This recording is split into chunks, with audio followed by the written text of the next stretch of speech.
मिथिङाब्ला बहा थादोंमोन नों थांनाय मायाव 3टा बाजिसिम बे गथ'आनो अखानायै साननि 12टासिम उन्दुयो साननि 12टासिम उन्दुनानै आरो सिखारफिननानै बिमाखौ बुंहैयो गथ'आ आइलै मा जादों मावनो दं मा बुंब्ला मा नांगौ मावनो नांगौ मा नांगौ फैसा नांगौ थाव गैया गारियाव दाने बाइक सालायनो थाव गैया आरो दिहुनना हरलायबाय आरो बेनो थांलायबाय थांना आरो गिदिंलाबायनानै बहा गिदिंलाबायनानै आरो हरनि 12टायाव फैबावबाय बिमा बिफाया खुनुदिन सोंफिना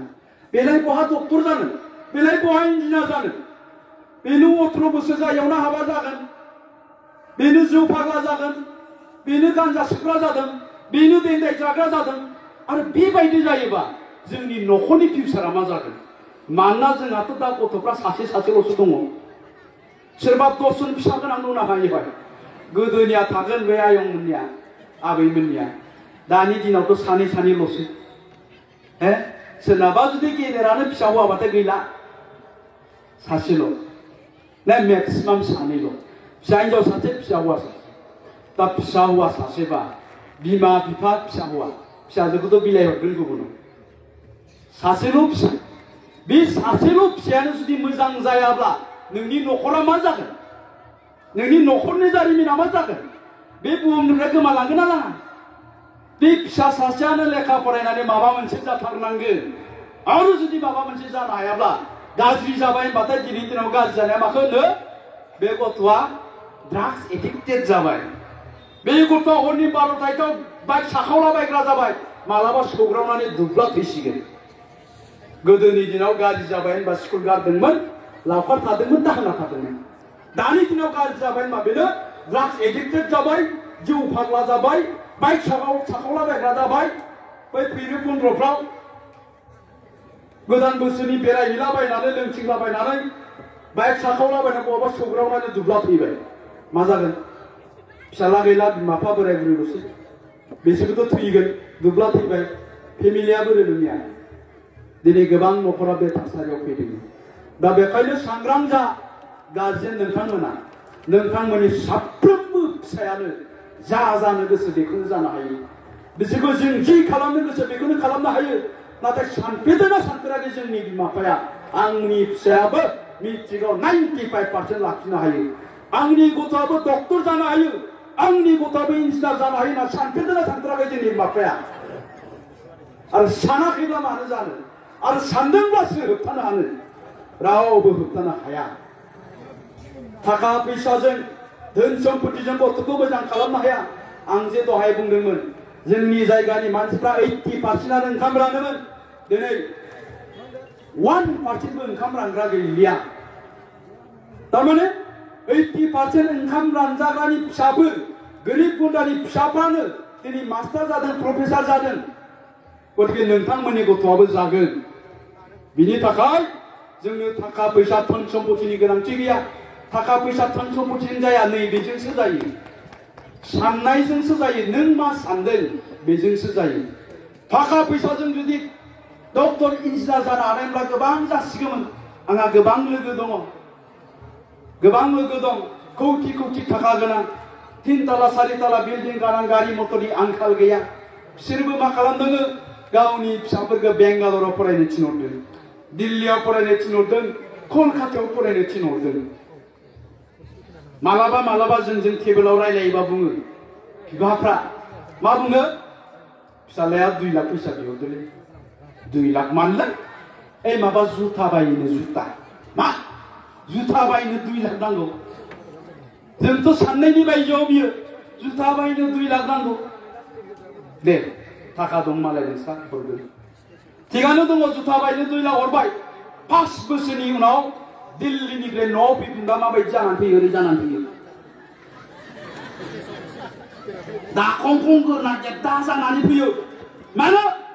ड्राग्स एडिक्टेड जानानै फैदों ड्राग्स एडिक्टेड सोङोबा सोरबा फिसालाया मा पास जानानै फैगो MSc पास जानानै फैबाय सुथा सार्टिफिकेटखौथ' रावबो नुवा ड्राग्स एडिक्टेड जानानै गेद्दा जानानै फैयो आमाव जानानै फैयो बोसोरसे उनाव न'आव दुब्ला फैयो गोबाङानो आं गासिबो होनाखै 또 थाखा फैसाजों जानायमोनब्ला जागौमोन नाथाय मा जाखो थाखा फैसाजों दा बेखायनो थाखा फैसाजों जों खालामनो हाया नैबेजोंसो खालामनो हायो जोंनि साननाय जोंनि गोसोजोंसो जोङो खालामनो हायो आरो बेवहाय थानाय गोरिब गुन्द्रानि फरायसा ओंखाम बुंगोन नों जि गोरिब नोंनि बिमा बिफाया जे गोरिब बेखौनो थुलुंगा हिसाबै लानानै नोङो दावगानो नांगोन आंनि आफाया गोरिब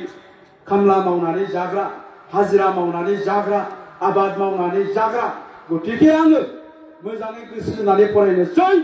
आफामोननो थानो थाखाय आं गंसे मोजां न' लुनोसै आंनियावबो गंसे गारि थागोन आंनि संसारखौ आं मोजाङै दैदेनलांगोन बे खोथाखौ जों सिन्था खालामनो हायो आरो जुदि बेखौ जों सिन्था खालामनो रोङाब्ला आं दहाय बुंनाय बायदिनो इन्जय खालामबाय था नङा होमबा सेंग्रा सिख्लाफ्रावथ' बिराद इन्जय खालामनो लुबैयो इन्जय खालामबाय था दानिया बयनिबो बाइक गंसे नांगौ मबाइल गंसे नांगौ बाइक मबाइला लादो गिदिंथिंबाय थादो जायहा बाइक दं मबाइल दं बेहाथ' माबानि आंखाल गैया मा होनना बुंमोनलाय बेखौ नानिमोन जायहा बाइक दं जायहा मबाइल दं दाम गोसानि बेहा थारमाने गोसोथोनायनि आंखाल गैया सिख्लाफ्रा थाब गोसोथोयो नालाय बिदिखौ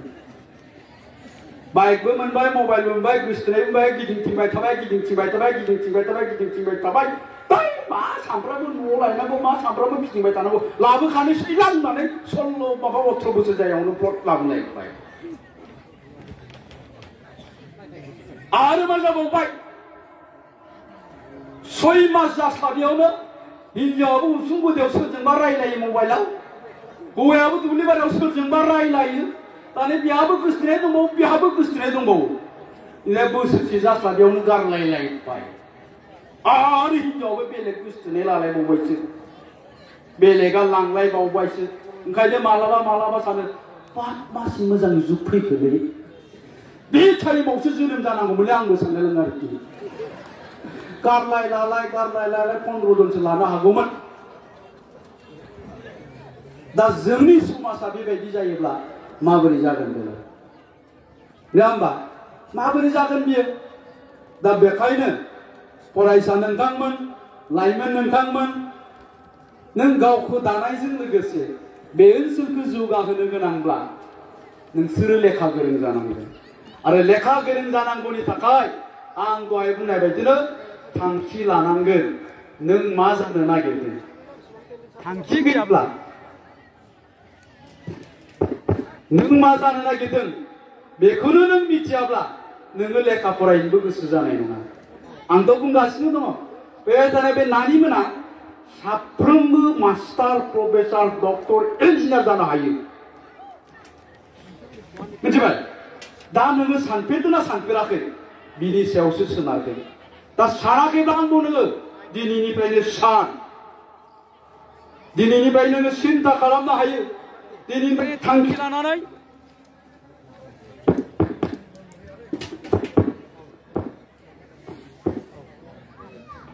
मा जादोंलै फिलिंआव गारहरना होदोंला दा मोनसे दंखायो बेयाव ना माइक दं